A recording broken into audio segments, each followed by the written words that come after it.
In effect, you are asking people with disabilities to be poorer because you have failed to deliver the welfare reforms that you said you were going to. That's not the case at all. I mean, that is wrong on so many accounts. Well, first of all, the welfare reform that we've put in place is delivering results. For the first time, we've got a system in place that makes sure that people who are out of work, that choose work, will always be better off. That was not the case before. If you look at the reports on universal credit, it has made a sea change to people's attitude to taking up work.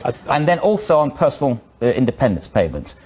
Personal independent payments and its predecessor, the DLA, if you take it together, they're up £3 billion in real terms since 2010. The number of people getting those payments is higher than it was in 2010. A lot of people are saying that's a failure of your welfare. No, look, you please allow me to respond, because it's actually a recognition that you have a welfare system that looks after the most vulnerable in society. And of course, I put disabled people at the top of the list. Right. That's why spending has increased. And even during the life of this Parliament, it's projected it's going to rise by another billion. So I don't accept for a second that we've cut spending on disability payments. I'm going to play one clip and give you a chance to answer. This is Graham Ellis. He's a lifelong Conservative voter. He's part of the Conservative Disability Group who's quit that today. Let's just hear what he had to say.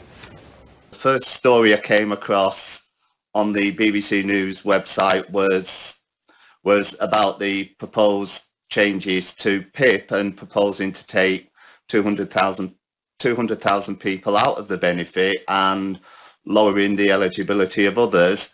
And then I went on to read the story about the raising of the threshold for higher rate earners, and immediately it just hit me that it was a case of robbing the vulnerable to pay the rich. You know, they're saying they need to make savings, and yet they can make tax cuts. And I'm sure people in this country would rather see people looked after rather than see huge tax cuts. What's your answer to Graham Ellis?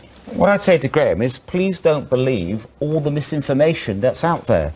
I would not be part of a government that cuts benefits for disabled people. You've just taken a billion, you're making £1 billion of savings from We have increased benefits for people that are disabled by £3 billion over the last Parliament, and they're rising by a further £1 billion projected during this Parliament. That's an increase.